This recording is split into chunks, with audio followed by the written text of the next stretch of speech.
Fala pessoal, sejam muito bem-vindos ao podcast da Escola Charles Spurgeon. Que bom estarmos aqui de novo, conversando, dialogando, fazendo teologia aqui hoje, nessa tarde. Eu vou começar com Marx, Freud, Nietzsche e Foucault. O que você pensa quando vem esses nomes à sua mente? E não faltam nomes de estudiosos da sociedade que fizeram duras críticas à igreja. Esses são somente alguns.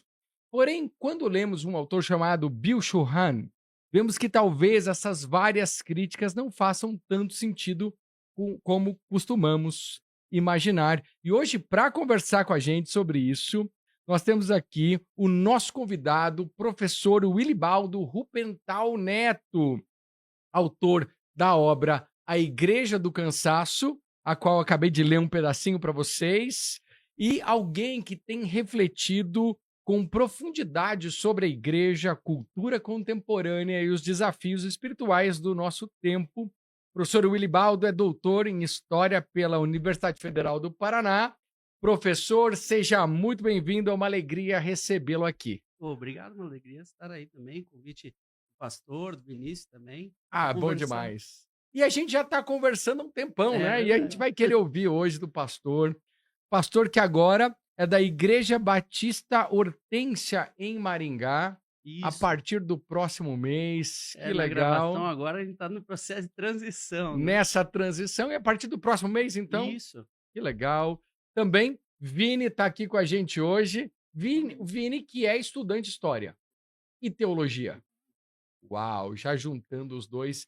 E essa mistura, senhores, faz bem, né? Olha. História e teologia, afinal, a gente tem tanta história e tem tanta teologia, e quando a gente está junto, coisa boa.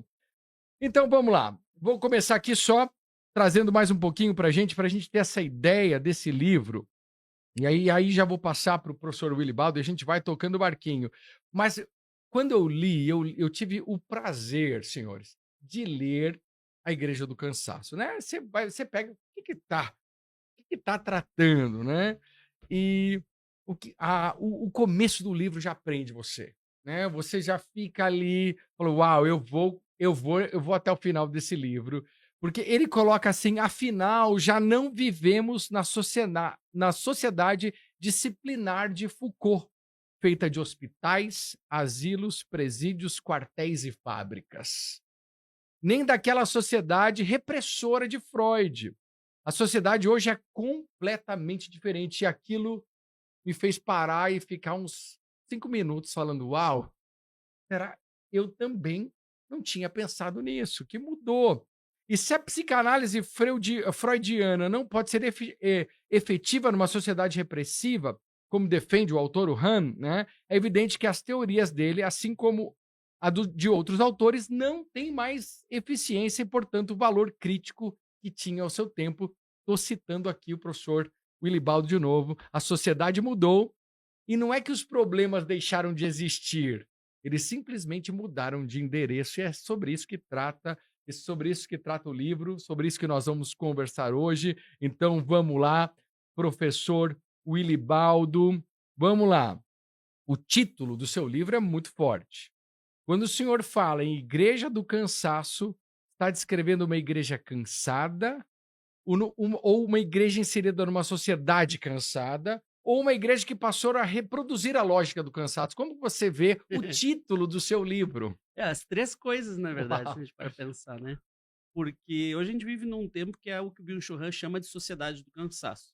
É uma das obras dele, tem esse título, que é a obra principal que me inspirou, né? O livro é baseado nessa obra, até a cor roxa é por causa da versão, né, em português dessa obra, que em inglês, inclusive, foi traduzido como The Burnout Society, né? Então, a sociedade do burnout.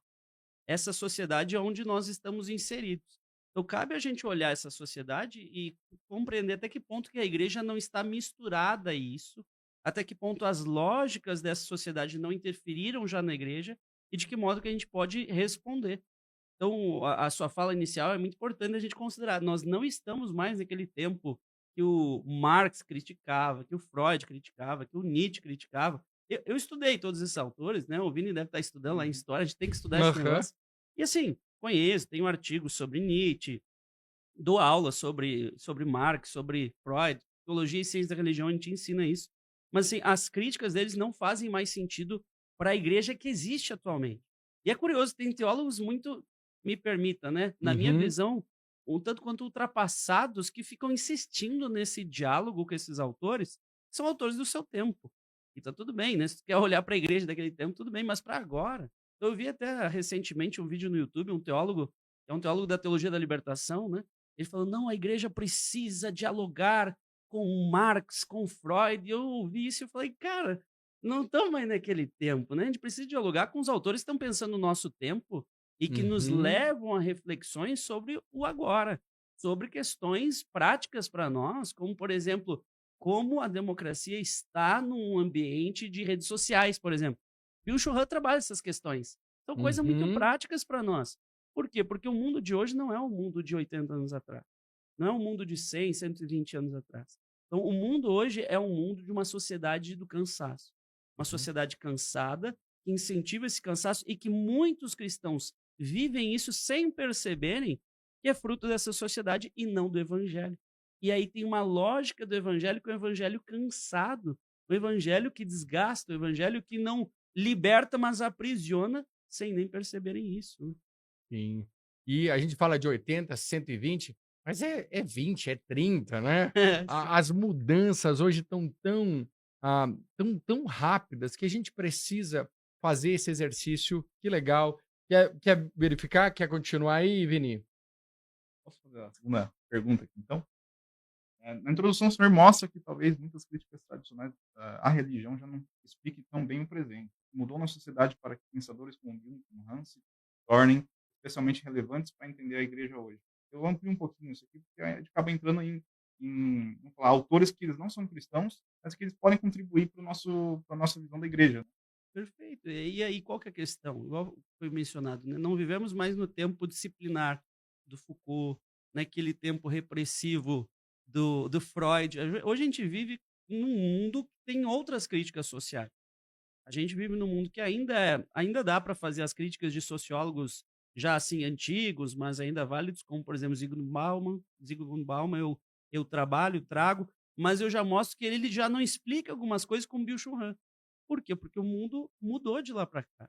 Não é mais aquela lógica repressiva, agora é uma lógica contrária a isso. Hoje, as pessoas não são mais reprimidas por conta dos seus pecados.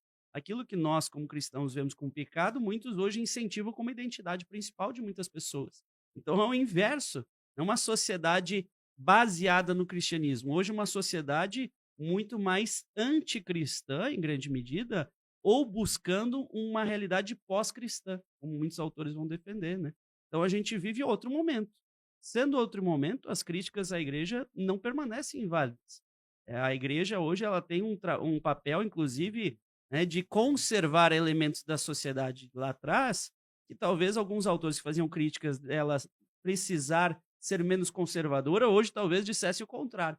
Então é curioso como há esses pêndulos da história, né? Hoje a igreja ela faz um trabalho muito importante, conservando elementos e um mundo transitório, um mundo líquido, como diz Zygmunt Bauman, um mundo cansado, esgotado, como coloca o Bill Churran, e a igreja tem uma resposta a isso. Mas qual que é o problema? Muitas vezes a igreja está imersa nesse mundo e na mesma lógica, no mesmo tom do mundo sem nem perceber, né? E aí que está o grande perigo. Uau! Gente, tá bom demais refletir isso, né? E o Bauman vai colocar essa modernidade líquida, e agora vem Bill Churran e ele meio que toma forma isso, né? Essa sociedade do cansaço, tanta coisa acontecendo, e eu quero trazer aqui esse cenário para nós, né? Porque talvez a pergunta, certo, Willy? Não seja mais apenas como a igreja foi criticada no passado. Eu acho que a gente ainda vive essa teologia de como a igreja foi criticada e a gente está respondendo ainda essas perguntas. Mas que tipo de igreja o nosso tempo precisa redescobrir, né? Que tipo de igreja o nosso tempo precisa de. O que está acontecendo agora? E você vem colocando democracia, vem colocando toda a questão digital, que vem, né, pelas redes sociais e por esses movimentos de cancelamento, de impulsionamento, de tantas coisas que ah, são novas e que a igreja deve responder. A pergunta é: a igreja tem respondido as perguntas de agora ou ela ainda está respondendo as perguntas do passado? A O que você igreja, acha? a igreja tem as respostas, mas eu acho que ela está ainda respondendo coisas do passado e não percebendo que as coisas do presente, às vezes, ela está inserida e vivendo justamente os mesmos erros da sociedade em geral, né? Então a gente pode pegar como um exemplo para a gente trazer aqui, né? Ao invés da sociedade repressora que havia no passado, hoje nós temos uma sociedade positiva. A lógica da positividade. Não é o positivismo do Augusto Comte, não tem nada a ver com isso. Uhum. É a positividade que o Byung-Chul Han fala de você sempre incentivar o outro e não colocar os limites para a pessoa ter uma autopercepção real. Então, esse incentivo que ele chama, assim, muitas vezes do liso. Não, tem que cuidar para não ofender o outro. Então, não haver aquele confronto. E como que isso aparece no cristianismo? Com pessoas que vão lá, pregam um evangelho e não confrontam. E não desafia a Uhum. pessoa a olhar sua vida e mudar de vida. E não fala de pecado. Um evangelho de massagear egos, porque essa é a tendência do mundo hoje. É o mundo Sim. do politicamente correto, e isso transparece em pregações que são politicamente corretas, mas não só. São pregações que falam do eu, e falam que, não, você pode todas as coisas. Você é filho do rei, vencedor, você pode tudo, Uhum. basta você querer. Isso é propriamente da lógica do mundo atual. Uau. Então a gente não para pensar que de evangelhos tem muito pouco, porque Jesus nunca falou nesse sentido. Pelo contrário, Jesus fala da autoanulação. Quem quiser me seguir, tome a sua Essa cruz e me cruz. siga. Agora a gente tem a pregação de um evangelho triunfalista, que é fruto dessa sociedade positiva. E a gente não percebe que autores, poxa, o Byung-Chul Han é lido em filosofia, sociologia, pessoal por fora do cristianismo, né? Mas muitos não perceberam que ele já estava nos mostrando uma sociedade que iria afetar a teologia atual. Então, vamos fazer o seguinte, então. Vamos trabalhar esse assunto, né? E vamos chamar isso de a pregação da positividade, que é o primeiro capítulo do livro, Isso. certo?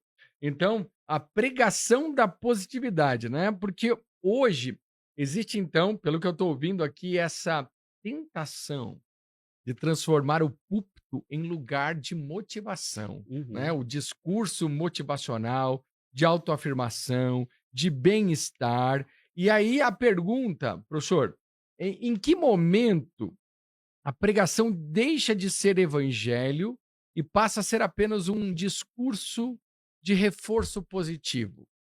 Quando Quando, que isso acontece, no seu ver aham. aí? Quando o foco sai de Jesus e vai para o eu. O Byung-Chul Han ele apresenta muito que hoje a gente não vive um tempo apenas voltado ao ser humano. Não é um tempo antropocêntrico, como no passado era, né? A gente teve a mudança, vamos colocar do teocentrismo para o antropocentrismo, mas hoje há um egocentrismo. Não é, o foco não é o ser humano, mas é o eu, o indivíduo. Quando a pregação ela fala ao indivíduo e ele é o foco principal e não Jesus Cristo, tem algo errado ali. Até esse ano, na igreja que eu estava participando, que é a Igreja Batista Lindóia, aqui de Curitiba, a gente preparou um material de devocional e o nome é Não Protagonista. Por quê? Porque hoje muitas igrejas pregam como se o protagonista fosse nós. Não, eu Uhum. sou o protagonista da minha vida, eu faço a minha história. E é curioso como muita gente tem esse discurso, quando na verdade, biblicamente, o protagonista é Deus, é ele que escreve a história. Nós somos coadjuvantes nessa grande história da salvação da qual nós participamos. Quando a pregação não trabalha nessa lógica, mas ela inverte, coloca, não, você é protagonista, aí há um problema. E aí Uhum. Deus é transformado em coadjuvante, e sendo coadjuvante, ele é o quê? Ele é meramente uma ferramenta. Quando o evangelho deixa de ser nós servirmos a Deus e se torna Deus servir a nós, houve essa inversão. A gente tem que tomar muito cuidado no que a gente ouve, no que a gente consome, né, que é a expressão que a gente usa hoje. Tem gente que vai em boa igreja, com uma boa teologia, mas às vezes na internet gosta de ouvir alguns pregadores aí virtuais e acaba consumindo uma teologia muito ruim, uma teologia que não é aquilo que nós deveríamos crer. E não só pregadores, a teologia ela se faz em música também, né? As Uhum. músicas elas carregam teologia nelas. Tá? Então, a gente tem que ter cuidado com o que a gente está consumindo, porque muitas vezes a gente está consumindo coisas que são próprias desse tempo, desse mundo, numa lógica de uma pregação da positividade sem nem percebermos, né? E a observação que eu faço, eu tenho percebido um ressurgimento ah, da teologia reformada. Eu Uhum. acho que isso vem muito desse anseio, né, senhores, de falar, gente, Cristo tem que estar no centro, né? A teologia voltada para a glória de Deus, né? E não para massagear o ego do ser humano. Ah, você é a pessoa. Não, Deus está no centro. Então, imagine alguém em uma igreja, o que, que ele deve procurar? Vai lá, pastor. Eu estou entrando numa igreja, né? O que, que ele precisa ver? O que, que precisa acontecer, né? Até Para que a gente possa fugir disso, pegar um né? exemplo, né? Tempo atrás, um casal de amigos nossos, eles vieram para a cidade e eles, vamos procurar igreja. Foram e eles falaram assim, vamos ver nessas denominações que a gente sabe que são sérias. Foram na primeira igreja, o que que eles avaliaram? Duas coisas. Primeiro, o relacionamento e segundo, né, mas não menos importante, a pregação. Então eles Uhum. falaram, precisa ser uma pregação bíblica centrada em Cristo e precisa os membros nos seus relacionamentos expressarem amor. Então, Uau! eles foram numa igreja que eles foram e eles falaram assim, pregação muito bíblica, excelente, mas zero relacionamento. Eles entraram e Mas ninguém essa igreja era em Curitiba, em então. Ah, Curitiba, então, mas é em Curitiba? não é? Mas eu Não não é que- posso falar mal de Curitiba, não. não, não, mas tá, continue. Curitibanos que me perdoem, não, tá certo. A gente tem Como eu que. sou gaúcho, eu tô indo embora para Maringá, eu tenho que Não, eu sou cuidar, né? curitibano, eu posso Eu tenho falar que me que, manter quieto porque eu né? sou de São Paulo. Então, mas. E você falou dessa lógica que eles estavam procurando do relacionamento de amor, e o amor é não se colocar no centro. Isso. Né? O amor é negar-se a si mesmo em prol de outra pessoa. O amor não é um sentimento. Então, quando você procura isso nos relacionamentos, é pessoas que estão pensando no próximo, antes de si. Então, que critérios simples, mas muito profundos, uma pregação centrada na pessoa e na obra de Cristo, o relacionamentos são baseados nesse amor que vem dele, não de nós. Uhum. Então, tremendo, coisa boa. E protege de duas coisas do tempo atual, que é a pregação da positividade e, de outro lado, a falta de amor, né? Do qual o Bill Churran também trabalha, né? Então, hoje a Uhum. gente tem uma ausência de amor porque as pessoas acabam sempre numa lógica de consumo, né? Elas vão na igreja na lógica de consumidor. Você que é pastor, com certeza alguém já veio na sua igreja para experimentar numa lógica de consumidor, avaliar não se é centrado no evangelho, mas muitos vão, não, quero me sentir bem aqui, né? Uhum. E aí, às vezes, avalia para sair da igreja, não, eu me senti ofendido com o que o pastor disse, eu vou sair, vou embora. Mas veio a questão, por que você se sentiu ofendido? Será que não é o Espírito Santo confrontando, né? Então, hoje, Uhum. muitos não permitem nem esse confronto do Espírito Santo. Sentiu algum confronto, já parte para a próxima, né? Então, a gente precisa ter os critérios corretos, né? Tá certo. E talvez aqui esteja esse ponto que é tão sensível, né? Uma igreja pode até parecer alegre, vibrante, otimista, mas estar adoecida espiritualmente se perdeu a linguagem do arrependimento, Uhum. da cruz, da lamentação e da dependência da graça. Muitas vezes esse sentimento que o professor está trazendo, né? De opa, tô incomodado. Como que o professor disse mesmo? Tô incomodado, né? Me senti confrontado, Me né? sentir confrontado, a igreja tem que fazer isso. Se a gente não for confrontado numa igreja, é porque tem alguma coisa que não tá, porque a palavra de Deus faz isso. O Então, evangelho confronta. e aí vem trazendo um tópico que o professor trouxe, que é a erosão do outro. E esse segundo capítulo traz esse título que é muito forte, né? Erosão do outro. O que significa essa erosão do outro na cultura contemporânea? Explica pra gente aí o que você pensa Perfeito. sobre isso. Hoje a gente fala tanto de nós mesmos que até quando a gente fala de amor, a gente puxa primeiro para nós, né? Então a Bíblia tem um texto muito conhecido que é ama teu próximo como a ti mesmo, mandamento de Jesus Cristo, né? É o segundo mandamento, né? Primeiro amar a Deus sobre todas as coisas e amar teu próximo como a ti mesmo. E quando se fala de amar o próximo como a ti mesmo, muitos falam, então primeiro eu preciso me amar para depois amar o próximo. Só que aí que tá o perigo, tem gente que passa a vida inteira se amando e pronto, né? Né? Aí que tá. Aí é verdade, E, aí fica naquele e negócio. isso no automático, inclusive, né? Não É, precisa nem esforço, né, nossa, cara? é bom demais, né? Daí pessoas, igual já posta lá na internet, tipo, se deu um presente, mimimi, aquele negócio. Tem gente até que casa consigo mesmo, já viu isso ou não? Não, Isso teve uma essa mulher que casou com ela mesma, não se aguentou e divorciou. Ela era muito difícil de lidar que nem ela. faz sentido. Nem ela aguentou. Quando a pessoa casa com ela mesma, faz sentido, né? Ela se divorciar dela mesma. Ou que mundo, que mundo. Então, e é um exemplo meio esdrúxulo, mas que mostra essa tendência atual. Hoje a gente busca focar em si mesmo. E o mandamento de Jesus é ama teu próximo como a si mesmo, e falando assim, a sua tendência já é amar assim. Então busque ter o mesmo amor que você já tem por você pelo outro. Saia de você mesmo. Essa é a lógica que Jesus traz. Agora, muitas pessoas acabam pervertendo e vivendo só para si mesmas. E o Bill Churran fala, e aí quando busca no outro, busca só o que agrada ou o que tem de si mesmo no outro. Então, os Uhum. amigos, a gente só tem os amigos que são iguais a nós. Por quê? Porque a gente quer aqueles que concordam com tudo que a gente fala. Todos os tópicos, Uau. né? Não só teologia, mas pega lá, Uhum. sei lá, agora dou aula lá na Favapar, e às vezes os alunos vêm com as discussões da vida, assim, né? Daí chegaram para mim, e aí, professor, Neymar tem que ir ou não para a Copa? Eu pergunto, né? Uma pergunta boa. Aí a gente começa a conversar, não, professor, que isso, professor? Eu te considerava mais, né? Porque discordou ali. Eu, opa, mas é discordância, a gente precisa discordar também, né? Então muitas pessoas querem concordar 100%, e quando há uma discordância, o que que faz? Elimina o outro.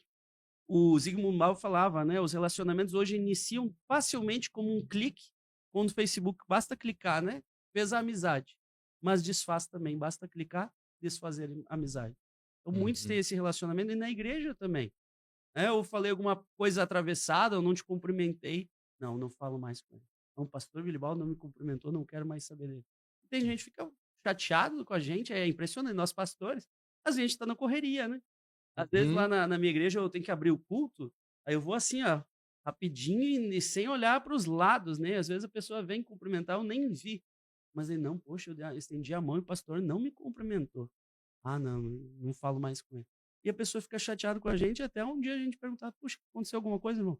Pastor, aconteceu tal coisa. Puxa, meu irmão, me perdoe, mas não, Nem vi, nem nem vi, vi. nem vi. Mas as pessoas acabam eliminando as outras no seu coração porque há essa erosão do outro. O ter o outro na vida ficou tão desnecessário na nossa lógica que a gente não entende a importância de termos pessoas diferentes ao nosso redor. Então, essa erosão do outro, ela afeta a sociedade, mas ela já está dentro da igreja. Hoje, essa lógica de eu me relacionar em parte com o outro, de eu fazer parte, mas não fazer completamente parte da igreja, tem a ver com essa Uhum. erosão do outro. Com certeza. Né, isso vai afetar, né, a vida eclesiástica. Logicamente, a vida da igreja, membresia, comunhão, a escuta, o discipulado. Né? E a minha pergunta é como que a gente vai fazer discipulado, né, se isso não tiver muito alicerçado na nossa vida? Como a gente vai fazer um discipulado com eu no centro, né? Sempre tem que apontar para Cristo, né? Sim. Mas eu dou graças a Deus quando eu vejo pessoas que conseguem fugir dessa lógica da sociedade, né? Então, por exemplo, lá na nossa igreja, eu e minha esposa, a gente discipula um casal que, assim, a gente diz, é um milagre de Deus, porque eles são muito pastoreáveis, Uhum. coração ensinável.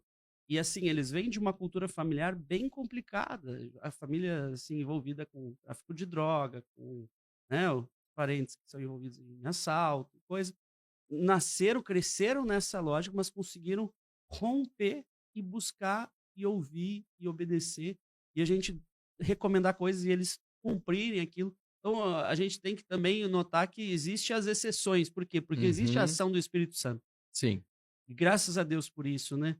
Mas a gente precisa lutar contra essa tendência da sociedade e ajudar as pessoas da nossa igreja a vencerem, a entenderem. Meu irmão, eu sou seu pastor, eu não estou falando isso para te ofender. É meu papel te confrontar com amor, porque eu preciso te ajudar, né? Mas nem todos entendem isso. E muitos acabam fazendo o quê? Fugindo para a próxima igreja, até ele se sentir ofendido e pular para outra, e outra, e outra. Né? E assim as pessoas se tornam, às vezes, números, né? Uhum. Que é o que eu chamo também de quantificação da membresia. Com certeza. E esse ponto parece central, Por quê? Porque sem o outro não há amor, não há serviço, não há igreja como corpo, né? E a igreja, de certa forma, ela reflete quem Deus é, porque a Bíblia diz: Deus é amor.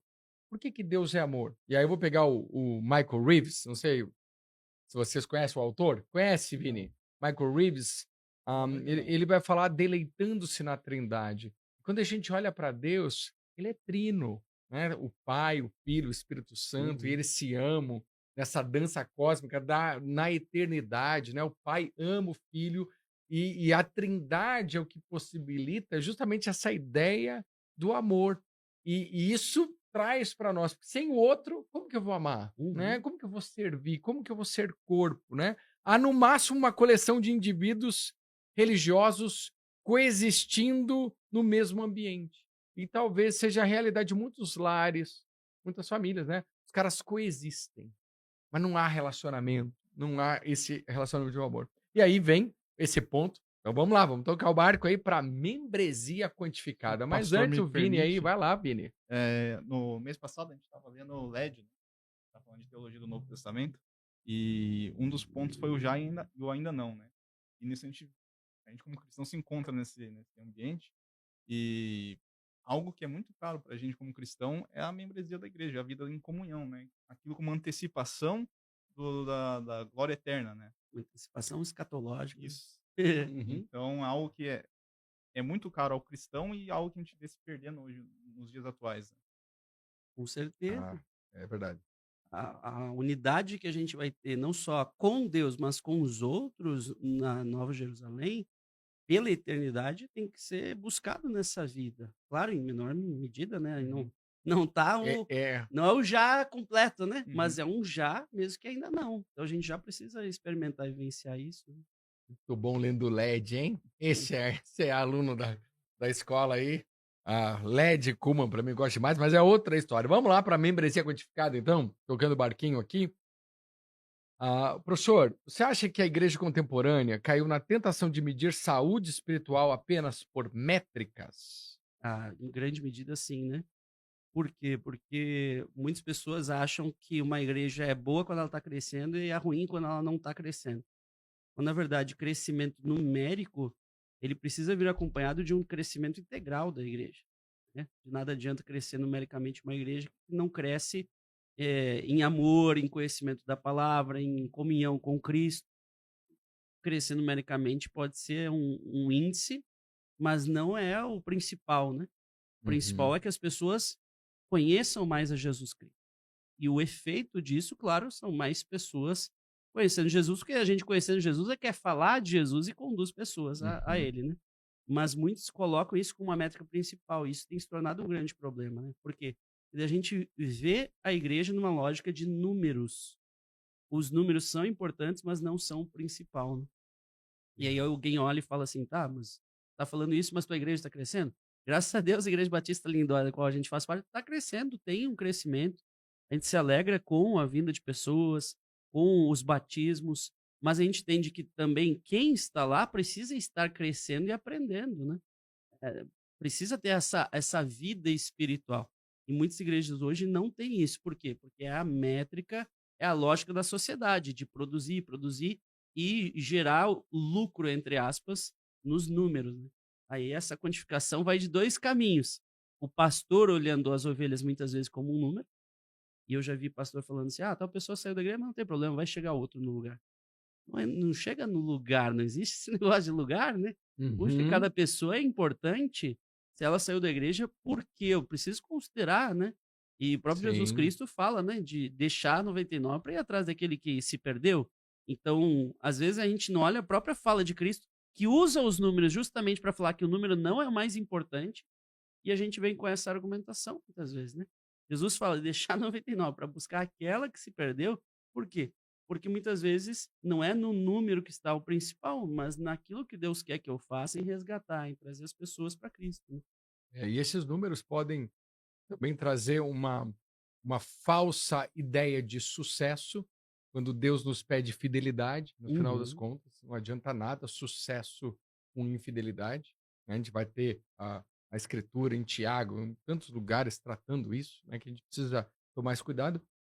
E também a questão de se tornar um ídolo da nossa época, né? Do nosso momento de agora. Porque a gente fala de idolatria, não é uma coisa passada e não é uma coisa só que está fora do evangelicalismo, vamos assim dizer. A gente também, como evangélicos, cristãos, batistas, reformados, nós vamos ter que lidar com os nossos ídolos do momento. E esses números, o crescimento, engajamento, alcance, podem se tornar ídolos e até deformar a própria ideia do que é sucesso ministerial, certo, pastor? É porque o ídolo é onde está o nosso coração.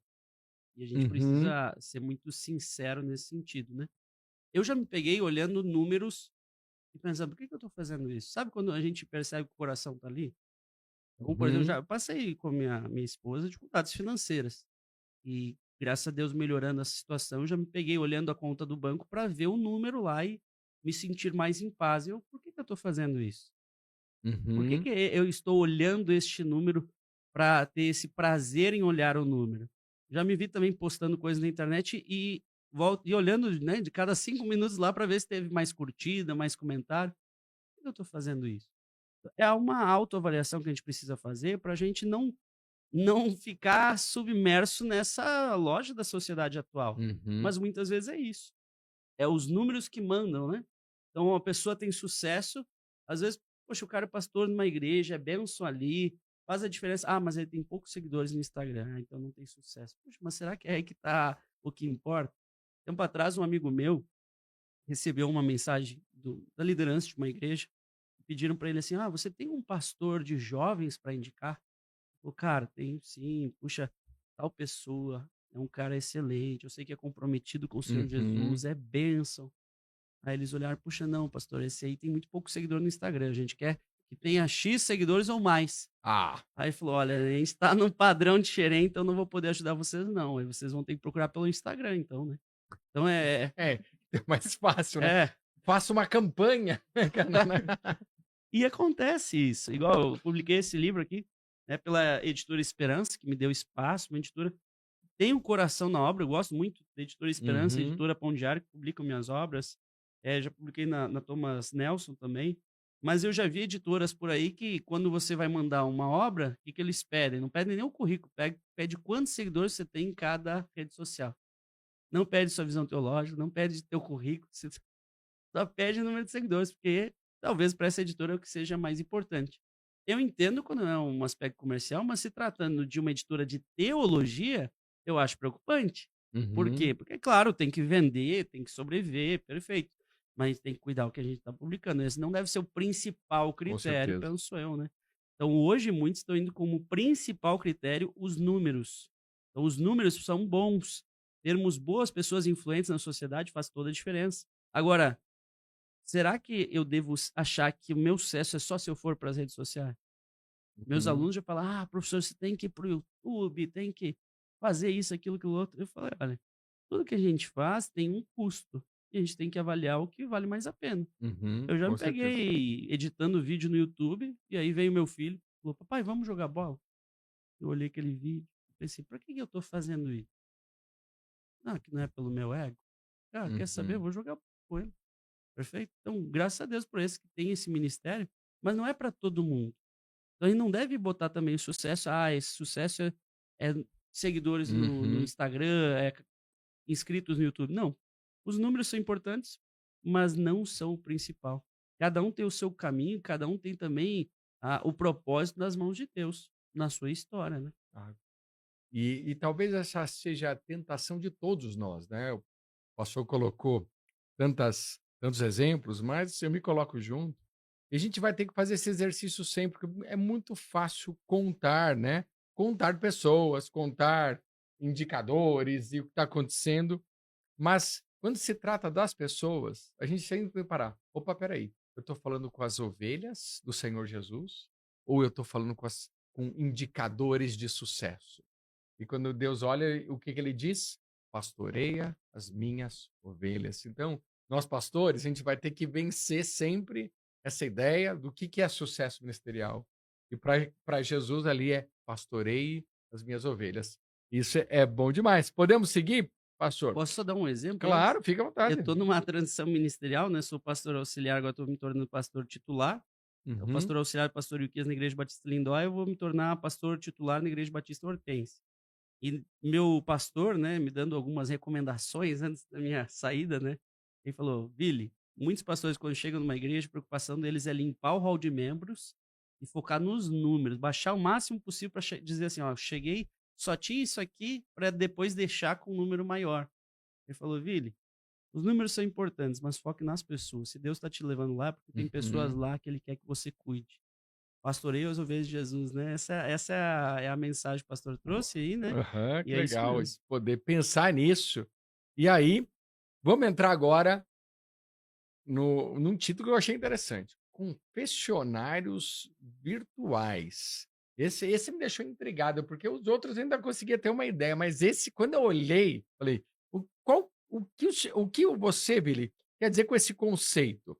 Tá falando de rede social, posição emocional, ou o que você está pensando quando você fala em confessionário virtual? É, confessionário, vamos falar, é mais próprio da lógica católica, né?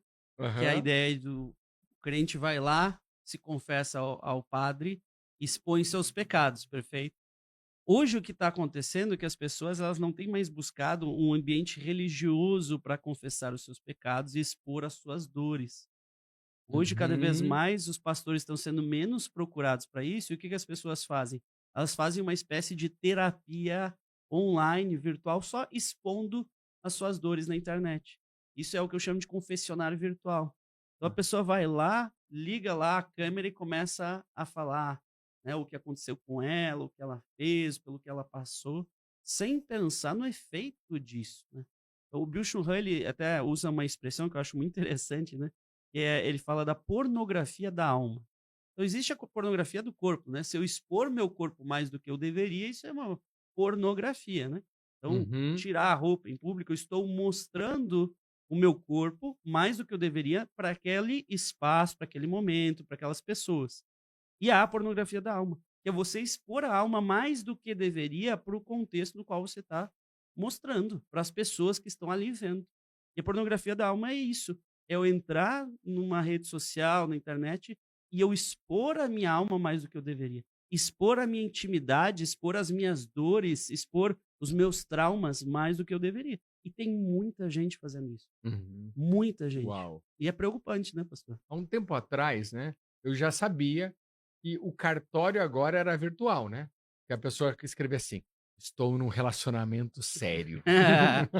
Aí, então, só valia se você colocasse se você mudasse o seu status no Facebook, né.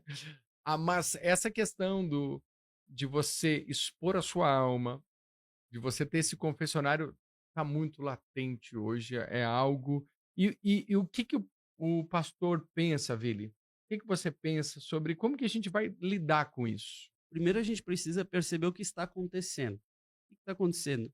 São pessoas expondo seus traumas por uma necessidade, é uma alma em implosão, vamos colocar Uhum. assim, né? Então a pessoa não aguenta mais e ela expõe. Quando ela expõe, ela muitas vezes não só expõe devidamente, mas ela acaba muitas vezes construindo a sua identidade a partir daquilo. Uau! E ela não expõe só uma vez, mas ela está sempre falando daquilo. Então, por exemplo, tem pessoas que expõem abusos que sofreram na internet. E vão lá, ligam a câmera e choram, falam: "Puxa, eu fui abusado", tudo. Isso aconteceu tempo atrás com um jogador de futebol, por exemplo, um jogador que joga na Inglaterra, né? Ele expôs que foi abusado quando era criança, etc. Qual que é o problema? Agora ele não tem o controle de quem sabe ou não sabe isso, não tem como controlar. Foi exposto publicamente, então saiu do controle dele. Isso gera algo que ele passa a ser visto como aquele que foi abusado. Então, se torna algo que vai se tornando parte da sua identidade. Uhum. Quando o cara vê, isso aí se torna mais importante do que deveria, porque ao invés de curar, muitos acabam construindo a sua pessoa sobre A isso. própria identidade. Perfeito. Eu fui uma vez num retiro de líderes cristãos, né? Líderes de jovens e tal. Fui eu, o pastor da nossa igreja, mais outras pessoas, fomos lá. E aí dividiram lá em grupos, assim, para conversar e falaram assim: se apresente, né? Diga o seu nome, de onde você veio, alguma coisa sobre você. Aí foi indo, eu falei: ah, sou o Vilibaldo, né? Sou gaúcho, mas moro em Curitiba, tô fazendo história e tal. Aí chegou um rapaz e falou: meu nome é tal, vim de não sei aonde. Eu fui abusado quando era criança. A primeira informação que ele passou às pessoas que estão conhecendo ele é que ele foi abusado.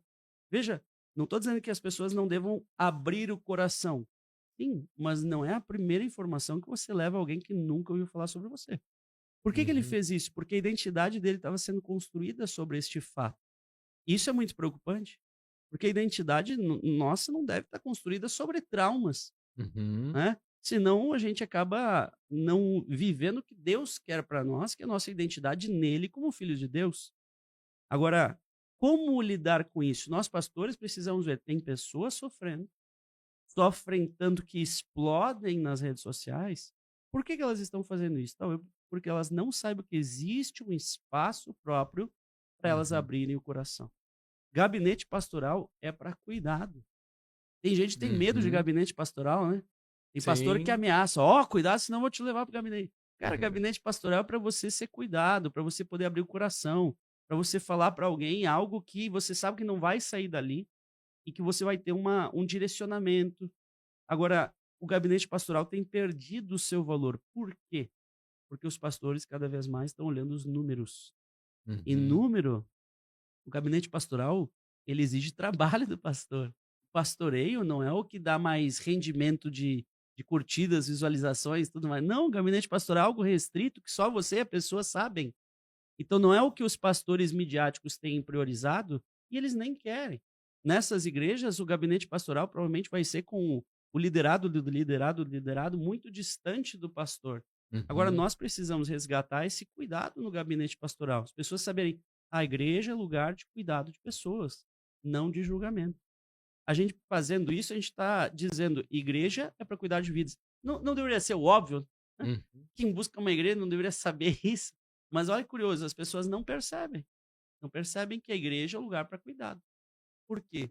Porque a gente ainda está tentando responder lá atrás os questionamentos da igreja, ser lugar Uhum. de julgamento, ao invés de mudar, virar a Uhum. página e falar: olha, beleza, vocês estavam preocupados em ser julgados, tudo bem, mas a igreja não é para isso.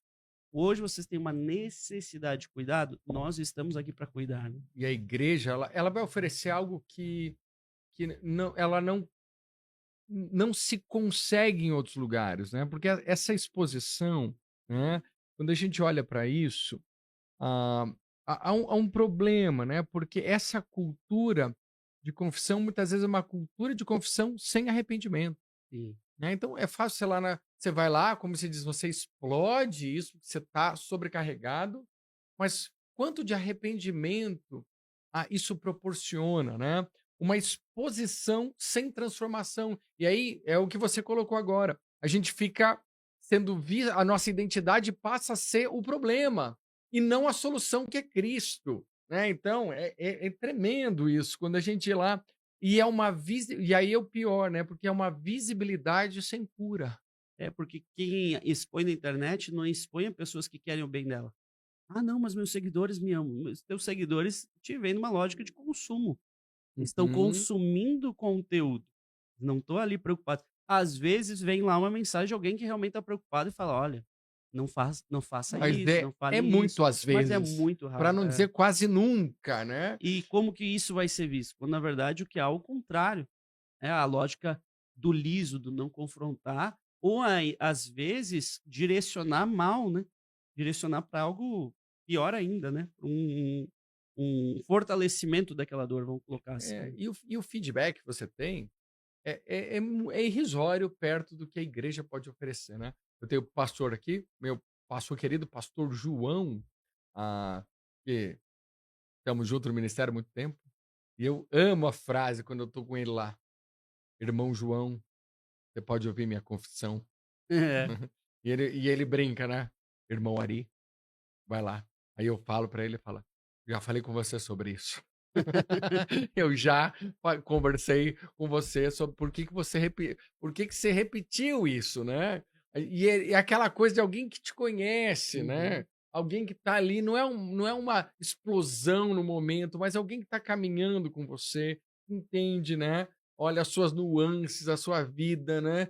que sabe o que está acontecendo, e isso dá um improve muito grande, é uma coisa muito boa de poder ah, ter um ambiente, a igreja tem que ser esse ambiente. Pastor Vili, fenomenal a gente criar esse ambiente. Eu espero que lá em Maringá, né, a igreja possa confessar pecados uns aos outros, Amém. encontrar esse amor, essa graça que tem em Jesus Cristo.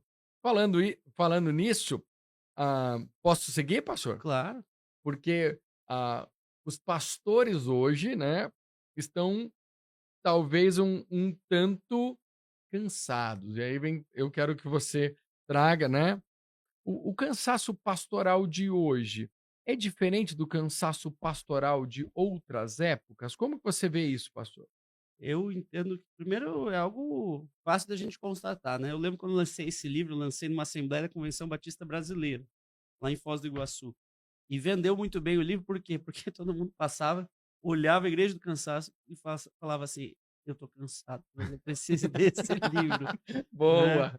E assim, pastores cansados, e muitos pastores hoje estão cansados, por quê? Porque entram numa lógica, numa rotina de produtividade, Uhum, daquilo que o Bill Churra também chama de sociedade do desempenho, achando que é o que eles fazem que importa e é ali que está o valor deles. Isso é muito comum no meio pastoral. uhum, Claro que isso também é geracional, agora a gente estava conversando uhum. aqui antes, né? Mas é algo muito forte, mesmo sendo geracional, é muito forte no meio eclesiástico, mais do que o Certo. meio empresarial, talvez, porque há, inclusive, uma construção de uma imagem do pastor como um super-herói, como aquele que não falha, né? Até tem uma autora, Clarice Ebert, que é aqui de Curitiba, ela fala da infalibilidade papal, mas ela fala tem também infalibilidade pastoral, né?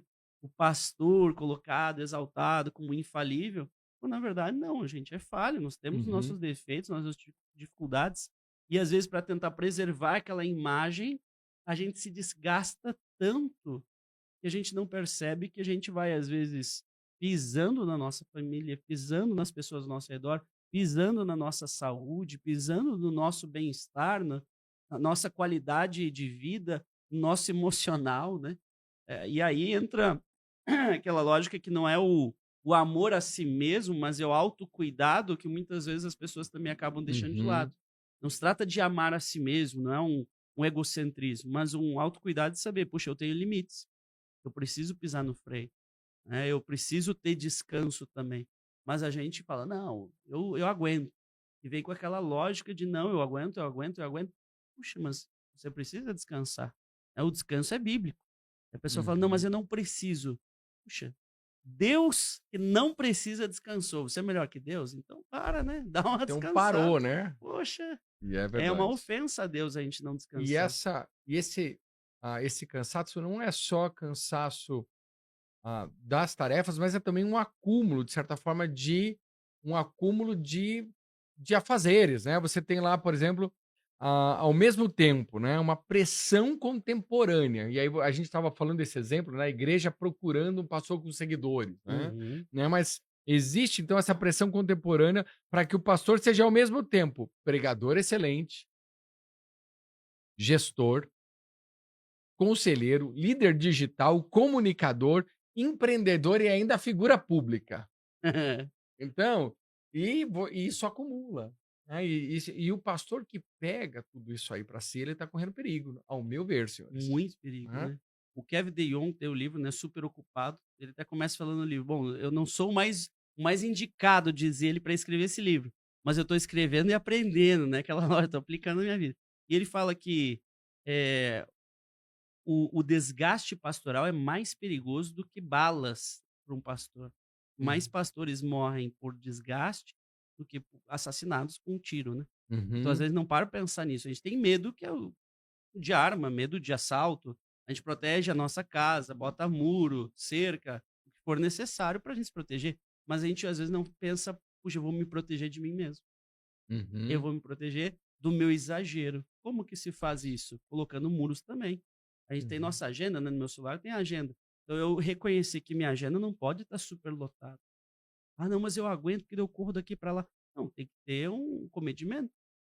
Claro, por exemplo, às vezes a gente encaixa, hoje eu vim aqui, depois eu vou ter um atendimento, tenho culto, perfeito. Mas eu não posso ter isso todo dia, essa correria. Por quê? Porque eu preciso ter também espaços na minha agenda para aquilo que é o que Deus vai direcionar também. Se a gente parar pra pensar, né, a própria Uhum. parábola do bom samaritano, tá lá o homem jogado e 2 passam ao largo dele, né, um mestre, o escriba e o sacerdote. Por que que passaram ao largo dele? Por que que não foram ajudar? Talvez preconceito, talvez medo, mas talvez Jesus quisesse nos levar a pensar: "Puxa, às vezes a Não, pessoa tá e a tão lógica é essa, eles estavam fazendo o certo, fazendo o né, eles correto, né, estavam puxa, indo lá, porque eles vamos supor que eles tocam e era um cadáver, eles estariam fica impuro, impuros né". 7 imagina 7 dias sem trabalhar. Rapaz, né, Não dá, né, fica lá, não dá deixa para ele lá, né. arriscar, né. Então, nessa lógica do certo, não é sempre o bem, né. E aí nós pastores, será que a gente faria o mesmo? Será que eu tô indo para minha igreja, sempre super ocupado, correndo de um lado para o outro, e eu vejo alguém que precisa de ajuda no caminho, será que eu vou parar e ajudar? Vai depender do quê? De onde está meu coração. Não E tenha hoje a gente tem que dúvida. colocar nosso coração no cumprimento de Ô, tarefas, né, e é. esse que é o preocupante. E e a gente falando dessa questão geracional, né, eu estava conversando com meus pastores, chegou um momento agora de confissão aqui, deixa eu ver ali, pode ouvir minha confissão? Fala. Vinícius, tá bom. E eu conversando com o Léo justamente, o quanto a gente precisa como pastores saber parar.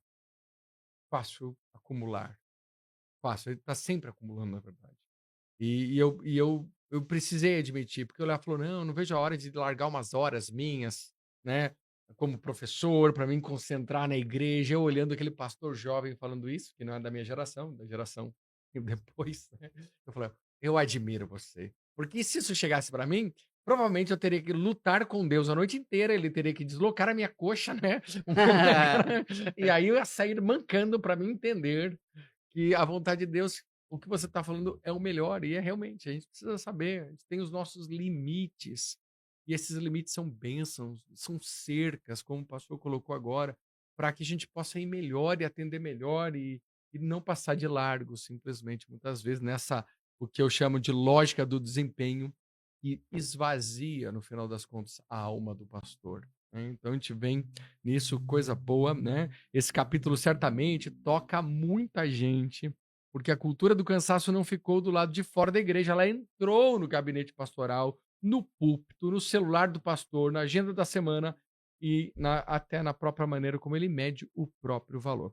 E aí vamos seguindo agora, gente. E agora a gente vai entrar no. Vamos ter que pisar no acelerador aí, porque o pastor tem Tranquilo. atendimento, né? Então vamos lá. Mas eu, pastor, já saiba, pisou em Curitiba, vai estar na escola Charles Spurgeon com a gente aí, tá? É coisa boa demais. Nessas novas idolatrias, quais seriam, na sua visão, as principais idolatrias do nosso tempo na vida cristã? Né, no capítulo Novas Idolatrias, eu abordo principalmente as idolatrias políticas, as ideologias.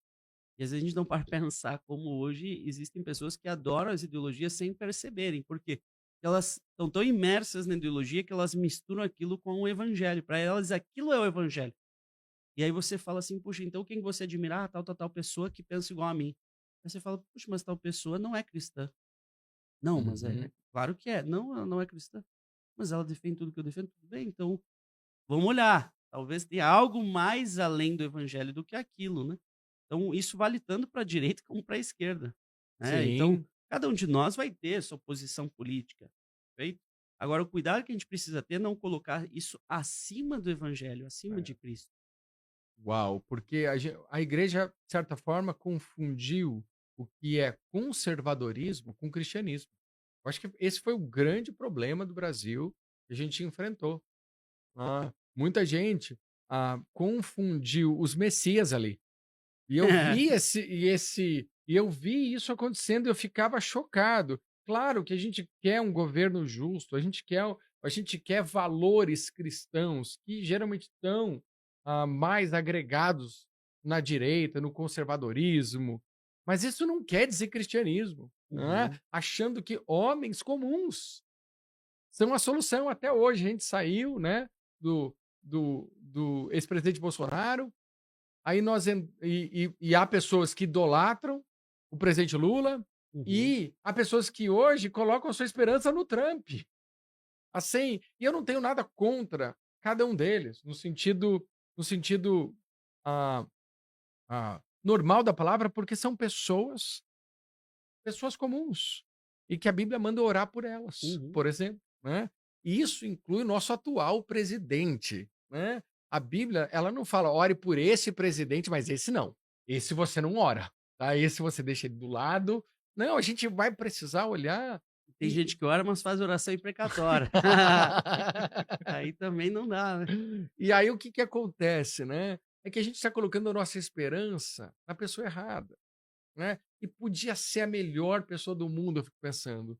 Minha esperança ainda precisa ser Cristo, né? A gente precisa olhar para Cristo e olhar para que Deus levante homens e mulheres que temam a Cristo e honrem o seu nome.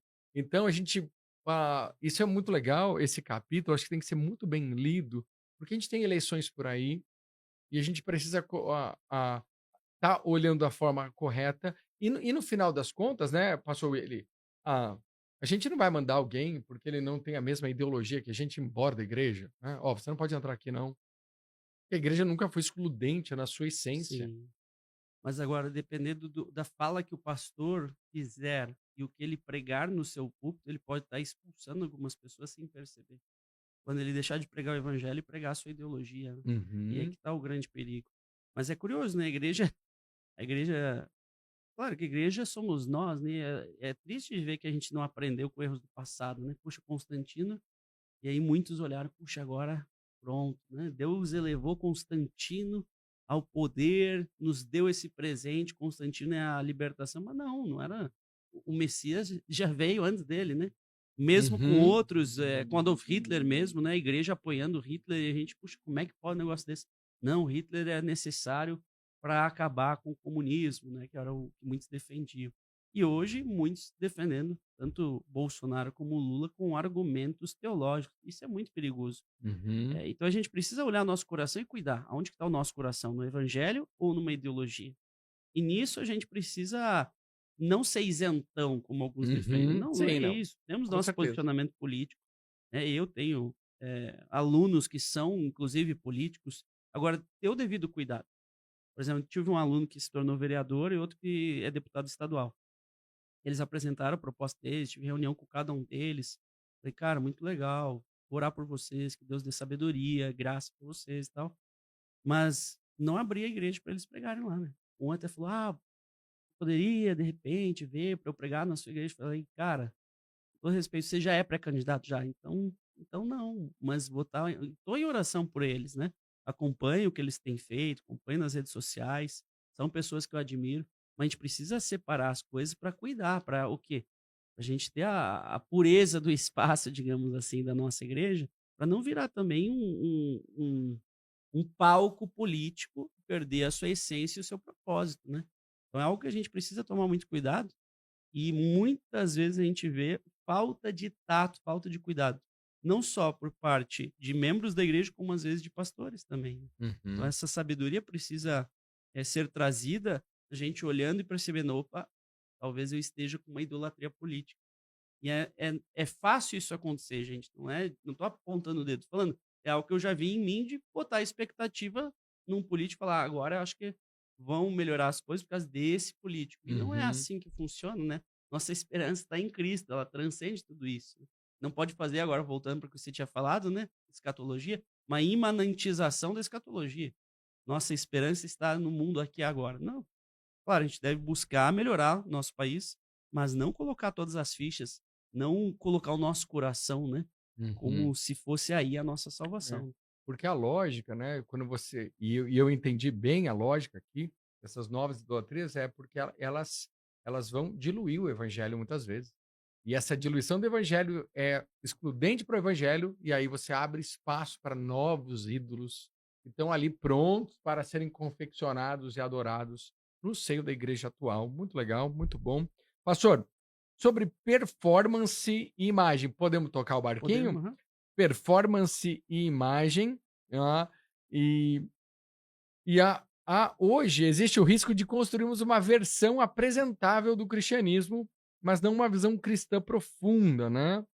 É porque a gente faz isso com nós mesmos, né, a gente seleciona o que a gente apresenta publicamente.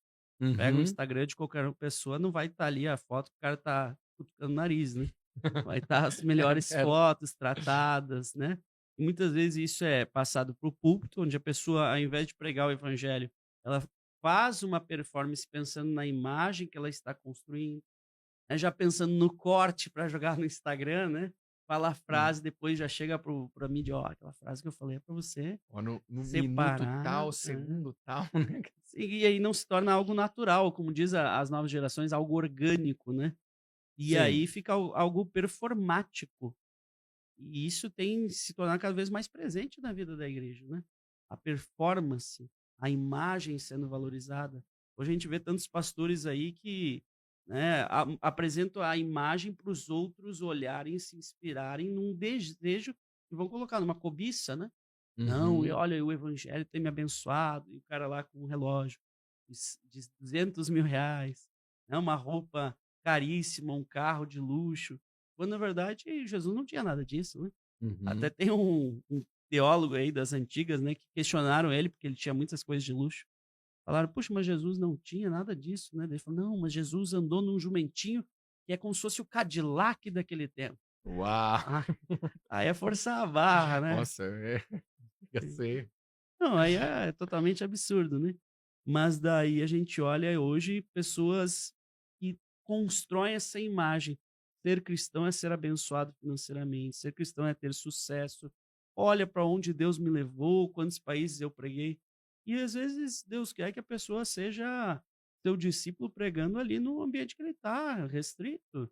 Não é todo mundo Uhum. que Deus vai levar para pregar em dezenas de países, não é todo mundo que vai ter dinheiro. E tá tudo bem, né, Deus se importa com todos. Então, às vezes, a gente olha muito para esses que se destacam, ao invés de entender que o que Deus quer é que ele seja o protagonista da nossa história. Tá certo. Porque senão a gente vai acabar sendo governado por uma vitrine, comparação, autopromoção. Isso existe muito hoje, né? Sim. Essa comparação, a autopromoção. E a impressão é que muita gente quer mais parecer, ah, não quer mais parecer fiel, né? Talvez eu quero parecer mais relevante, Uhum. né? Eu quero ser relevante. Então a fidelidade ela vai ficando meio que de lado, muitas vezes isso muda tudo. E aí vem o que o professor coloca aqui como força dos algoritmos, né? Que é algo muito legal, né? Vili, você diria que hoje não consumimos apenas conteúdo, mas somos também consumidos por sistemas de recomendação, repetição e captura de atenção? É, os algoritmos, eles direcionam muito a nossa vida, né. Porque se tu parar pra pensar, não sei se é só eu, né, ou Uhum, tô generalizando, mas eu, por exemplo, quando eu vou assistir algo no YouTube, eu olho os recomendados. Não, eu forço ele a recomendar mais coisa até eu escolher pelo que ele recomenda. Veja como ele se tornou preguiçoso, né, nem uhum, escrever, cara, olha que loucura. No em Netflix, qualquer plataforma, tu quer que a plataforma te recomende aquilo que você vai gostar. E você vai se condicionando a não olhar para além daquilo. uhum. E aí você fica cada vez mais restrito ao que é recomendado, sem pensar que existe algo por trás te recomendando. E aí? E aí o que que acontece com a gente? A gente perde nossa própria liberdade, né. Por quê? Porque a gente se condiciona e a gente se coloca numa posição de não mais ter a liberdade de escolha e concede a escolha para as máquinas. Olha que loucura isso, né. Puxa, a gente não percebe, cada vez mais a gente está se condicionando a ouvir apenas aquilo que é condicionado, a ler, a consumir o que é condicionado. Então, se parar pra pensar, Uhum, né, as redes sociais, elas têm os algoritmos e eles vão cada vez mais naquilo que a gente gosta. É ou uhum. não é? Sim. É um negócio incrível. Até tem um amigo meu que é pastor, tempo atrás ele tinha feito lá o Instagram, aí eu vi lá que ele apagou, né. Falei: "Cara, eu te tinha no Instagram, sumiu, o que que houve?". "Não, apaguei meu Instagram". Eu falei: "Por quê?". E "Não, poxa, eu botava lá no procurar, busca, e aí já aparecia um monte de mulher dançando com pouca roupa". Eu falei: "Cara, mas com o tempo isso aí vai sendo condicionado, né, ele vai te recomendando o que você gosta". Ele falou: "Mas é isso que eu gosto". É isso que eu gosto. Ele tá me recomendando o que é uma tentação para mim. Se eu continuar naquele ambiente, eu tô lascado, velho. O que que ele fez? Apagou. Então veja, muitas Uau, pessoas que Que honestidade Tem que ser tremenda. sincero, né? Que Cara, que legal, né? legal isso. Aí eu falei, cara, perfeito. Se é algo que tu não consegue lidar, por que manter essa tentação? Né? Cada um vai ter as suas tentações, né? Sim. Aí isso acontece. Comigo aparece um monte de comida, que às vezes estou olhando à noite, cara. Que coisa doida, né? E isso condiciona você, né? Condiciona, que já dá fome, daí o negócio E é condiciona. terrível. Eu falei pra minha esposa, querida, sabe uma coisa que eu quero fazer no futuro? Eu quero, acho que, ser cozinheiro, né? E ela falou, mas você não sabe nem fritar um ovo. Mas é de ficar vendo. O cara falou, é facinho, né? Eu vou Aham. fazer essa receita, uma panela Salva só, aí, faz uma depois. panela só, tem ali. E eu assistindo, eu falei, parece ser fácil. Vai lá fritar um ovo, você vê, caramba. O parto que é, né? Mas a gente tem muito isso. E é muito legal essa honestidade de ver e tomar muito cuidado com isso, né? De não deixar você ser moldado por isso. Eu estava olhando que existe hoje, e a gente, o nosso celular, ele não só sabe o que você gosta, mas ele observa você no sentido do que você fala, ele capta, né? Aí eu, certa vez, uma vez eu fiz um testezinho colocando o celular, né, e falando sobre um assunto nada a ver, né? Não, Numa roda. ele capta. Não tem E eu como. falei, não, e estava desligado ali, não estava, não desligado de energia, mas ele estava, eu não estava com ele gravando, fazendo nada. Bloqueado, E a né? gente falando de coisas absurdas, tipo relógios de mergulho, não sei o quê. E passou um dia lá, comecei a receber as propagandas, né, de relógio de mergulho. E eu ouvi até, senhores, mas daí é assustador, não quero levar para esse lado aí, mas de que ele capta o seu olho, Aham, pra o saber que o que te você, o que, interessa. então aparece lá aqueles milhões de quadradinhos ali no Instagram e ele vê onde teu olho para. Aham. E onde o teu olho para é onde ele vai te mandar. Então você terá, né, que a gente não está sendo manipulado até de certa forma, e isso não está contribuindo até para a luta do espírito e a carne que a gente enfrenta, né? Em vez de ter um aliado, você tem, na verdade, um inimigo, né? Às vezes colocando ali, então, esse cuidado importante. Tentações de todos os tipos, igual desse meu amigo, tentação na área sexual, tentação na gula, como acaba sendo o meu caso, tentação também de ideologia, né? Tem um tempo atrás, estava conversando com um pastor, ele falou, puxa, estamos preocupados com tal pessoa. Falei, cara, você já olhou o Instagram dele? Eu falei, não, o que que tem? Cara, só posta coisa política. Só Uhum, coisa assim, revoltado. Tem muita gente que acaba mergulhando nisso e nem percebe o mal que faz a si mesmo. Né? Eu uhum. conheço uma pessoa que fez terapia, inclusive falando com o terapeuta, né? Não, porque eu tô revoltado. Assim. Eu falo, beleza, mas você pode mudar alguma coisa hoje? Não. O que que você pode fazer com a sua família? Pode fazer diferença na sua família? Posso. Então larga o Instagram, larga esse negócio de ideologia política e vai cuidar da sua família. Não, mas o Brasil, você não pode fazer nada em relação à política no Brasil. Mas a sua família você pode cuidar. Então, Com certeza. tem o foco correto, né? E aí vem, que resposta então a fé cristã oferece a uma cultura em que o ser humano parece cada vez mais guiado, previsto e conduzido? Nós temos a oportunidade de sermos contraculturais, né? Muitos autores trabalham essa questão da contracultura cristã, Uhum, né? E a gente pode realmente fazer a diferença. Num tempo onde tudo é digital, a gente pode voltar para analógico, a gente pode propor coisas para remar contra a maré, uhum, vamos colocar assim. E o evangelho, ele nos possibilita sermos diferentes nesse mundo, certo. né? A gente pega Romanos, né? E fala transformar a transformação da nossa mente, né? Então, a transformação da mente, muita gente trabalha ali a questão da metanoia, né? Se trata de uma transformação do todo da pessoa a partir do que ela pensa. O todo. Veja, é algo importantíssimo da gente abordar. Eu resgato até Lutero, né? Que as 95 teses, a primeira é quando Nosso Senhor e Mestre Jesus Cristo disse: fazei penitência. Ele queria que toda a vida do fiel fosse uma penitência. Lutero veio num momento onde os católicos diziam: não, para você ser cristão é só você fazer uma penitência. Lutero falou: não, mas Jesus quer uma vida inteira dedicada a ele. Uhum. Não é uma Uau. açãozinha, né? Então, da mesma forma, hoje a gente consegue viver diferente quando a gente entende isso. Ser cristão não é o postar nas redes sociais um posicionamento a favor do conservadorismo. Ser cristão não é o defender num debate a respeito da minha visão de mundo. Ser cristão é eu condicionar toda a minha vida à luz de Cristo, abandonando muitas coisas que me fazem mal, talvez apagando o Instagram, como meu amigo fez, deixando coisas para viver aquilo que Deus tem para mim. A gente pode fazer isso. Uma Uhum. pessoa não precisa estar no Instagram para viver hoje, né? A pessoa não precisa nem ter celular. Olha que loucura, né? Fala isso para um adolescente hoje. Você não precisa. Como é que vivia antes do celular, né? É algo difícil de projetar, mas o Evangelho nos permite ver uma vida que não depende de nada disso no qual a gente está imerso, que nos possibilita sair para ou usarmos da forma correta ou deixarmos de lado, Uau, vivermos o Evangelho puro. Né? fenomenal. Estava esperando para falar essa palavra. Fenomenal. Que tempo legal. Pastor Vili, qual seria, e a gente vai caminhar agora para essa última partezinha, qual seria o grande alerta do livro A Igreja do Cansaço? O grande alerta é: será que nós não estamos vivendo na lógica desse mundo sem perceber? Uhum. Quando Paulo fala ali em Romanos, né? Não se amoldem a este século, né? Mas transformai-vos. Veja, às vezes a gente já está amoldado e nem percebe, né? A Uhum. gente às vezes pensa assim, não, eu vou cuidar para não me amoldar, mas às vezes você já está amoldado e não sabe. Talvez a forma que você está vivendo, até a sua religiosidade, seja amoldado por uma lógica de desempenho, por uma lógica de aprovação dos outros, por uma lógica de resultados, por uma lógica de autopromoção. E Uhum. aí a gente precisa sempre avaliar o nosso coração. Onde está o nosso coração, né? E Uau,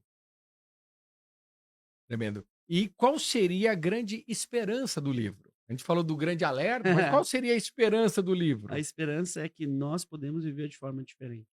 Tem gente que brincou e falou: ah, beleza, a igreja do cansaço está aí, agora tem que fazer a igreja do descanso, né? Mas a proposta do livro é ver o problema, mas buscar um caminho alternativo, que é o quê? Aquilo que a Bíblia nos recomenda. Então, ao invés da lógica do desempenho, eu colocar minha identidade que eu sou filho de Deus. E Uhum. isso independe até de eu ser pastor. Uau. Se eu deixar de ser pastor, tá tudo bem, né? Eu não perco meu valor perante Deus. Não é eu ser pastor, não é quantos eu vou levar a Jesus, não é para quantos eu estou pregando, não é nada disso. O valor é que eu sou para Ele, filho de Deus. Mas isso não deve me levar a pensar, então, o que eu quiser Deus vai fazer. Não, é pelo contrário. Se eu sou filho de Deus, eu devo buscar fazer a vontade de Deus. Então, a Bíblia ela já nos traz uma lógica contra essa perspectiva da sociedade. A Bíblia Uhum. nos apresenta o descanso que hoje a gente esqueceu, né? Puxa, e muitos crentes aí, né, colocam, ah, não, que o sábado é coisa do Antigo Testamento, então não precisa mais pensar no descanso. Não, o descanso permanece como um mandamento, Como como algo importante, princípio, princípio, perfeito? Então a gente precisa descansar, não necessariamente no sábado, não necessariamente no domingo, o pastor não descansa no domingo, vamos ser sinceros, né? uhum, com certeza. Mas a gente precisa ter tempo de descanso. Todos nós nos organizamos para isso. E num tempo onde é pregado, né? Trabalhe enquanto eles dormem, a gente tem que ensinar. Durma enquanto eles trabalham, né?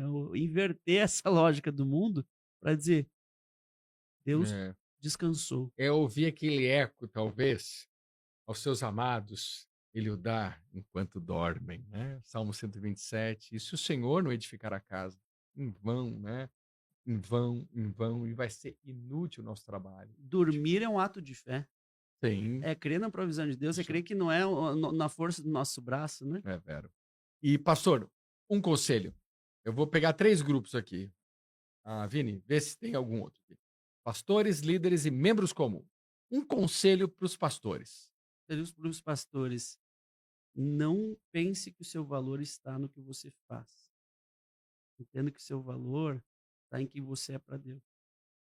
Ou se você tiver algum impedimento na sua caminhada de exercer aquilo que você faz muito bem e gosta de fazer, não pense que sua vida acabou por causa disso. Muitos pastores entram em crise no final da sua caminhada e eu me preocupo muito com isso. Muitos pastores se tornam idosos e eles às vezes não querem passar o bastão porque eles acham que passando o bastão acabou para eles, né? Uhum, O valor deles sumiu, ao invés de entenderem que é um novo momento da vida deles e o valor deles nunca vai terminar perante Deus. sim. Esse conselho eu acho muito importante. Líderes. Líderes, entendam que nós precisamos não gerar resultados, mas seguir a Jesus Cristo. Então precisamos ser um exemplo de seguidores para que outros venham a seguir não a nós, mas a Jesus. É imitarmos a nós naquilo que nós imitamos Jesus, como diz Paulo, né? Paulo é um modelo de liderança para nós que a gente esquece, né? A gente muitas vezes olha para os modelos atuais e esquece do modelo que a gente tem de Paulo, um líder cristão, entendia que o discipulado é o principal. Né? Sim. E que falou, né? Ser de meus imitadores, como eu Eu sou de também Cristo. sou de Cristo. Isso é muito bom. E os membros comuns? Para os membros entendam o que é importante e o que é secundário. Valorize mais o que é importante do que o que é secundário. Tem muita gente que quer sair da sua igreja por algo secundário. Tem coisas que devem conduzir a pessoa para fora da sua igreja? Sim. Quando há realmente uma pregação do eu e não de Cristo, quando Cristo é deixado de lado, realmente é algo preocupante.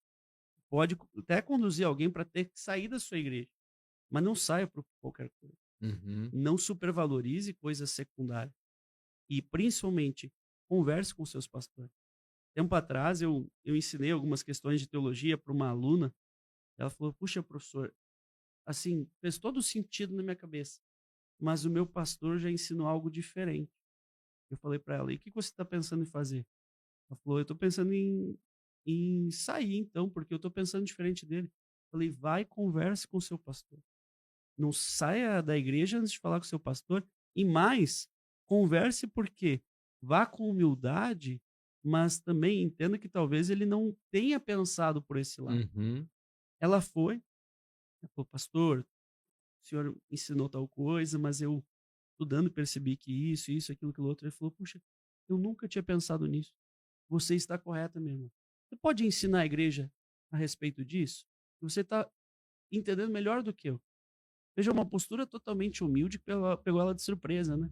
E depois Uhum. ela falou comigo, falou, pastor, eu admirava meu pastor, mas agora eu admiro muito mais. E eu Uau. entendi que a gente não deve primeiro sair da igreja, mas a gente deve conversar, dialogar. E às vezes o pastor vai não concordar e tá tudo bem. Tem Uhum. coisa que eu não concordava com o meu pastor titular e tá tudo certo. Não é coisa principal da fé, são coisas Sim. secundárias, né? Se o meu pastor tem uma visão escatológica um pouco diferente da minha, qual que é o problema, né? Não precisa ter exatamente a mesma visão. Então, a gente precisa, como membro de igreja, saber o que é principal e o que é secundário. E não superdimensionar o que não é tão importante. Com certeza. Joia. Última pergunta. Tem ainda um tempinho, pastor? E eu vou fazer essa pergunta, mas a gente melhora ela se for o caso, tá? Que tipo de igreja, agora, o senhor acredita que será realmente contracultural nos próximos anos? Que tipo de igreja, então, será realmente contracultural, né? Para a gente ter um perigo da igreja estar lá atrás ainda, como a gente começou falando, né? Tá respondendo as perguntas de lá atrás. E a gente falou, opa, peraí, a gente tem uma possibilidade agora que está abrindo, especialmente com nova geração chegando, pessoal, todo mundo pensando igreja. O que vai ser essa igreja contracultural nos próximos anos? Uma igreja que consegue se posicionar ao contrário da tendência do mundo. Então, vamos pegar alguns exemplos para a gente pensar. Hoje o mundo tem pregado positividade. Tem uma igreja que prega não a positividade, mas prega a verdade do evangelho. Uhum. Hoje tem pregado os números, né? A igreja que prega relacionamento. Hoje o mundo vai no caminho do desfazer relacionamentos. Ela prega um relacionamento profundo. Hoje o mundo tem defendido cada vez mais a lógica virtual. Uma igreja que valoriza a presença real. Claro que Uhum. virtual é importante, né? Mas eu Sim, penso tem o assim, seu espaço, né? mas eu penso, às vezes a gente fica tão preocupado em estar vou colocar na moda, e às vezes ser contracultural é permitir a participação de pessoas que não conseguem acompanhar. A gente fez a virtualização no período da pandemia lá da igreja, acho que vocês devem ter passado por isso, Uhum. né? Muitas igrejas sofreram porque não conseguiram fazer essa virtualização, culto online, etc. A gente já tinha culto online, então facilitou. Agora, não permanecemos. Agora, quantas pessoas permaneceram no consumo online dos cultos? Uma igreja que consegue perceber isso e ajudar as pessoas a saírem de si mesmas, ela é contracultural. Eu lembro que na Uhum. pandemia, uma mulher da nossa igreja lá, ela tinha muita dificuldade. Não recebia nem nem iFood, assim, de falar, não, solta aí o negócio, vai embora que eu vou abrir a porta, pegar e higienizar tudo, sabe assim, no nível desesperado. E essa pessoa foi alguém que a gente buscou tentar ajudar ela a trazer de volta a pessoa, mas ela não conseguiu. Hoje ela não está conosco lá na igreja. Eu fico pensando quantos se perderam e quantas igrejas não conseguiram ajudar nesse resgate daquilo que é importante. Uhum. Porque, veja, foi necessário, mas a igreja precisa ter o vida na vida. Então, uma igreja relevante, uma igreja contracultural, é aquela que não vai só porque é moda, mas ela consegue também conservar e resgatar elementos importantes, apesar das mudanças do mundo, né? Então, às vezes a gente fala de conservadorismo, a gente pensa na política, né? Mas a lógica do conservadorismo tem a ver com você manter aquilo que é importante, mesmo que o mundo demande mudanças. Então, conservar é muito importante. Agora, olha que curioso, né? Muitas pessoas se dizem, não, eu não sou conservador, eu sou progressista. Mas para todos nós somos conservadores para algo. O que eu conheço de Uhum. progressista, que daí você pergunta, e as culturas indígenas, então? Vamos começar a mudar tudo? Não, não, tem que conservar. Opa! Ah, então É. você é conservador com a cultura indígena, não é conservador com a nossa Uau. cultura. Perfeito? Então o que, que a gente está percebendo? Que essa pessoa Uau. entende que existem coisas que devem ser conservadas, mas quando se trata da própria cultura, ela se permite deixar mudar, sem entender que tem coisas que a gente não pode deixar mudar. Tem coisas que a Sim. gente tem que firmar o pé e falar: não, isso não é para mudar. Isso a gente tem que manter. Nisso a gente não se dobra. E veja, Uhum. a igreja que conseguir não se dobrar naquilo que não deve ser dobrado, ela vai ser contracultural e ela vai fazer diferença no mundo. E permanecer fiel, a escritura não muda, né? A gente tem esse solo firme da escritura para caminhar. Uau, que tempo. Professor Billy, muito obrigado por essa conversa, foi profunda, necessária e muito atual. Eu quero agradecer o Vini que trouxe o professor Billy aí, Billy Baldo com a gente. Que conversa boa. E a Igreja do Cansaço não é apenas um diagnóstico da cultura, é também um chamado para discernimento, arrependimento e fidelidade num tempo marcado por exaustão, desempenho e superficialidade. Muito obrigado, professor, pela sua presença aqui conosco. Obrigado, eu que agradeço esse privilégio aí. Deus abençoe Não. o ministério, a E vamos escola. conversar muito, porque hoje só foi a pontinha aí de tudo que dá para a gente conversar. Pisou aqui em Curitiba, por favor, tá? A nossa igreja, portas abertas, a escola Charles Spurgeon, portas abertas. E você que nos acompanhou até aqui, muito obrigado. Compartilhe este episódio com outros pastores, líderes e irmãos da sua igreja. Tenho certeza de que essa conversa pode ajudar muita gente a pensar a fé cristã com mais profundidade no nosso tempo e até ao nosso próximo encontro.